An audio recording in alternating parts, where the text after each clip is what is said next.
Sabihin ng diablo sa atin, akala ko ba kapag sumunod ka sa Diyos, magiging sagana ka? Bakit hanggang ngayon hirap na hirap ka? Akala ko ba ang sabi ng Diyos, kapag nagpakabuti ka, mabubuhay ka ng bonggang-bongga, buhay na ganap at kasiya-siya? Bakit malungkot ka? Bakit ang dami mong problema? Lumalaban ka ng patas sa negosyo sa trabaho? Ano ngayon? Nakakaipon? Hindi naman, di ba? Ang hirap sa atin. Masyado tayo nagmamadali. Tandaan po natin mga kapatid, ha? God did not promise everything to be easy. Sinabi talaga ng Panginoon na kapag sumunod tayo sa Kanya, makararanas tayo ng mga pagpapala. Pero hindi niya sinabi na kaagad-agad at karakaraka. Walang halaga sa Panginoon o wala siyang pakialam. Kahit makuha mo ng matagal pa bago mo makuha o hindi mo na makuha ang biyayang hinihingi mo, basta ang makuha niya in the end ay ang kaluluwa mo. In contrast sa demonyo na wala siyang pakialam, gusto nga niya makuha mo na agad ang gusto mo. Gustong-gusto ng demonyo yung shortcut, yung maranasan mo agad yung gusto mo. Kung ang kapalit naman ito ay makuha naman din niya agad ang kaluluwa mo. Isang mahirap gawin ay ang pumili. Lalong-lalo na kapag malaki ang nakataya at hindi natin masyadong alam kung ano ang ating mga pinagpipili-pilian. Halimbawa na lang yung game dati na laban-laban, bawi-bawi, pera, bayong, pera, bayong. Tingnan po ninyo yung pumipili dyan. Ano ha? Hirap na hirap siya. Kasi malaki yung nakataya at hindi ka nga naman sigurado kung mapipili mo ay jackpot o tama talaga. Kahit nga kung minsan sa pagkain lang sa isang restaurant lalong-lalo na kung yung mga pangalan ng pagkain sa menu ay hindi mo maintindihan. Gutom ka na, manghuhula ka ba? Ano ba? Ano kaya? Nahiya ka namang magtanong. Baka sabihin, wala kang alam. Ay ako, pag sa akin, walang ganyan-ganyan. Tatanungin ko agad, ano ba ito? Explain mo nga sa akin ito. Ano ba ang masarap dito? Ganun lang. Madali lang. Magpakatotoo lang. Mahirap pumili kasi ayaw nating magsisi o masisi sakaling tayo ay magkamali. Buti na lang. Pagdating sa pagpipilian, either buhay o kamatayan, either kahirapan o kasaganahan, nasa unang pagbasa, maliwanag na kung paano natin makakamit yan. Ang sabi sa ating unang pagbasa, kung tayo ay susunod sa Diyos, sa Kanyang landas, magkakamit tayo ng buhay, magkakamit tayo ng kasaganahan ng pagpapala.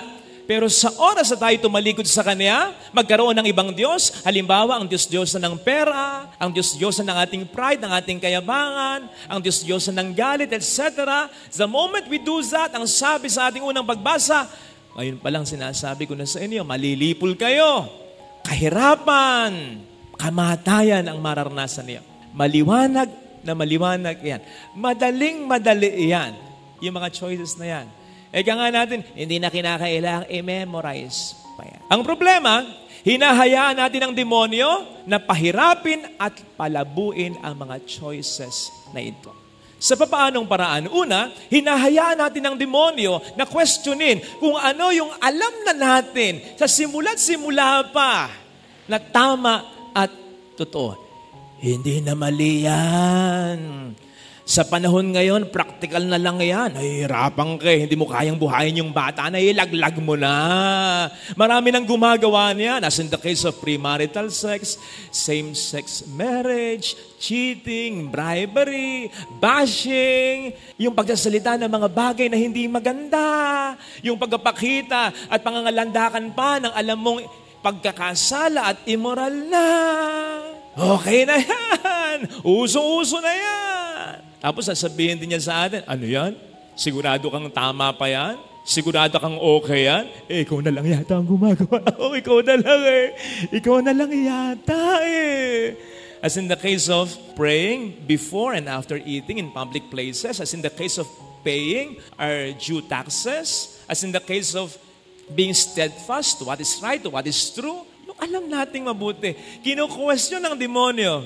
Hindi na tama yan. Hindi na uso yan. Ayun tayo Minsan, ako, na-surprise sa sarili ko Sa akin ng kotse ko, minadaanan ako isang babae na hirap sa pagbubuhat ng kanyang daladala. Gusto kong bumaba ng kotse, hindi ko nagawa. So tulungan niyo baba, hindi ko talaga nagawa. Bukod siguro sa nagmamadali ako, pero hindi yun eh. O pwede ko namang ipagpaliban yung pupuntahan ko, hindi naman urgent yun eh. Hindi ko nagawa. Kasi talagang naisip ko, makasabihin nila, pakitang tao ka, makasabihin nila, pahepal ka. Yun talaga naisip ko. Pero inyo, pari na ako. Nag-alangan pa ako na manindigan at gawin kung ano ang tama. Tandaan po natin mga kapatid ganun ang demonyo. Kino-question niya kung ano talaga ang tama at totoo. Yun ngang kay Kristo, makasasaksihan po natin ito sa susunod na linggo. Yung panunukso niya kay Kristo. Kung ikaw ang anak ng Diyos, kung ako si Kristo, hello, obvious ba? Ako nga. Ganun ang demonyo. So, nasa atin kung maniniwala tayo, maliwanag ang sabi ng ating Panginoon sa ating unang pagbasa. Siya lang ang kanyang landasin lamang ang ating susundan. Siya lang ang kanyang panuntunan lamang ang ating dapat maging pamantayan. Kahit nag-iisa lang siya. At huwag ang mundo, kahit buong mundo pa. Madalas nating narinig yun, ang mali ay mali, kahit lahat ay gumagawa. At ang tama ay tama, kahit kakaunti na lang o wala nang gumagawa. Ikalawa, hinahayaan nating questionin ng Diablo ang resulta ng ating pagsunod sa Diyos. Yung nakikita natin na resulta. Kasi sabihin ng Diablo sa atin, akala ko ba kapag sumunod ka sa Diyos, magiging sagana ka? Bakit hanggang ngayon hirap na hirap ka? Akala ko ba ang sabi ng Diyos, kapag nagpakabuti ka, mabubuhay ka ng bonggang-bongga, buhay na ganap at kasya-siya? Bakit malungkot ka? Bakit ang dami mong problema? Lumalaban ka ng patas sa negosyo sa trabaho? Ano ngayon? Nakakaipon? Hindi naman, di ba?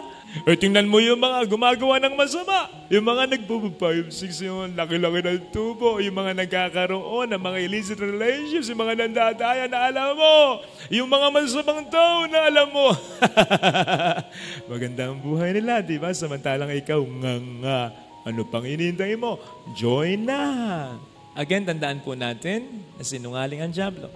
Hindi porke wala kang nakikita sa ngayon na magandang nangyayari, sa kabila ng iyong pagpapakabuti ay wala na talagang totally magandang mangyayari. In the same vein of thought, huwag kang maniniwala sa Diablo na porke wala kang naranasan sa ngayon na masama sa kabila ng mga ginagawa mong masama, ay wala ka nang maranasang bonggang-bonggang masama. Minsan, tinitiyak lang ng demonyo na kapag nagising tayo sa kasalanang ginagawa natin ay lugmok na tayo. Ang sa other hand ay tinitiyak din naman ng Panginoon na kapag tinanggap na natin ang biyaya na para sa atin ay handang-handa na rin tayo. Sapagkat hindi porke na yung biyaya ay para sa atin, kapag binigay niya agad, kaagad-agad ay makatutulong sa atin. Halimbawa, ikaw ay isang ama na may kakayanang magbigay ng kotse sa anak mo sapagkat hinihingi na nito. Alam mo rin namang makatutulong sa kanya, pero yun ay pagdating ng araw, hindi ngayon na 7 years old pa lang siya. Ang hirap sa atin, masyado tayo nagmamadali. Tandaan po natin mga kapatid, God did not promise everything to be easy. Sinabi talaga ng Panginoon na kapag sumunod tayo sa Kanya, makararanas tayo ng mga pagpapala. Pero hindi niya sinabi na kaagad-agad at kara-karaka.